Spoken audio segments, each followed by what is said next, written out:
കേരളത്തിലെ ഇടതന്മാർക്ക് അത്ര നല്ല കാലമല്ലെന്ന് തോന്നുന്നു. ഇടതുമുന്നണിയിലാണെങ്കിൽ കൂട്ടയടി, CPM-നുള്ളിലും CPI-യിലും ഉൾപാർട്ടി പ്രശ്നങ്ങൾ വേറെ.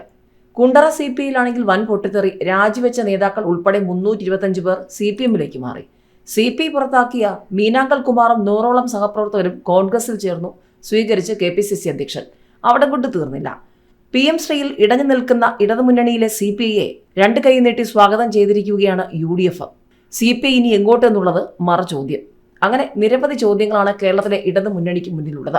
കുണ്ടറ CPI-യിൽ വൻ പൊട്ടിത്തെറി, വിഭാഗീയ പ്രശ്നങ്ങളെ തുടർന്ന് CPI-യിൽ നിന്ന് രാജിവെച്ച നേതാക്കൾ ഉൾപ്പെടെ 325 പേർ ഉടൻ CPM-ൽ ചേർന്ന് പ്രവർത്തിക്കാൻ തീരുമാനിച്ചു. CPI സംസ്ഥാന നേതൃത്വത്തെ പോലും ധിക്കരിക്കുന്ന ജില്ലാ സെക്രട്ടറി PS സുപാലിന്റെ നിലപാടിൽ പ്രതിഷേധിച്ചുകൊണ്ടാണ് വിമതരുടെ നീക്കം. കഴിഞ്ഞ ഏപ്രിലിൽ നടന്ന CPI മണ്ഡലം സമ്മേളനത്തോടെയാണ് CPI-യിലെ വിഭാഗീയത രൂക്ഷമാകുന്നത്. തിരുവനന്തപുരത്താണെങ്കിൽ കഥ വേറെയാണ്. സംഘടനാ വിരുദ്ധ പ്രവർത്തനം ആരോപിച്ച് പാർട്ടിയിൽ നിന്നും പുറത്താക്കിയതിന് പിന്നാലെ CPI മുൻ സംസ്ഥാന കൗൺസിൽ അംഗവും AITUC ജില്ലാ സെക്രട്ടറിയുമായിരുന്ന മീനാങ്കൽ കുമാറിന്റെ നേതൃത്വത്തിൽ 100ഓളം CPI പ്രവർത്തകർ കോൺഗ്രസിൽ ചേർന്നിരിക്കുകയാണ്. CPI അംഗത്വം രാജി പ്രഖ്യാപിച്ച ശേഷം KPCC ആസ്ഥാനത്തെത്തിയ മീനാങ്കൽ കുമാറിനെയും പ്രവർത്തകരെയും KPCC president Sunny Joseph MLA shawl അണിയിച്ച് കോൺഗ്രസിലേക്ക് സ്വീകരിച്ചു.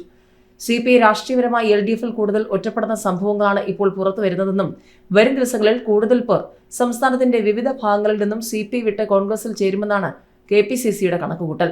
CPM-ന്റെ വല്യേട്ടൻ മനോഭാവത്തിന് ഭീഷണിക്കും വഴങ്ങി CPI-ക്ക് അവരുടെ നിലപാടുകൾ പോലും വിഴുങ്ങേണ്ട അവസ്ഥയാണ്. അത്തരമൊരവസ്ഥയിൽ മീനാങ്കൽ കുമാറും സഹപ്രവർത്തകരും CPI വിട്ടത് സന്തോഷകരമാണ്.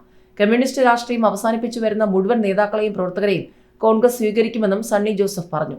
ജനാധിപത്യ മതേതര മൂല്യങ്ങളിൽ അടിയുറച്ചു പ്രവർത്തിക്കുന്ന ജനകീയ പൊതുപ്രവർത്തകനായ മീനാങ്കൽ കുമാറിന്റെയും സഹപ്രവർത്തകരുടെയും പ്രവേശനം തിരുവനന്തപുരം ജില്ലയിൽ കോൺഗ്രസിന് കൂടുതൽ കരുത്തു പകരുമെന്നും ഇതൊരു തുടക്കം മാത്രമാണെന്നും ഇതിന്റെ തുടർ ചലനങ്ങൾ ഉണ്ടാകുമെന്നും സണ്ണി ജോസഫ് പറഞ്ഞു.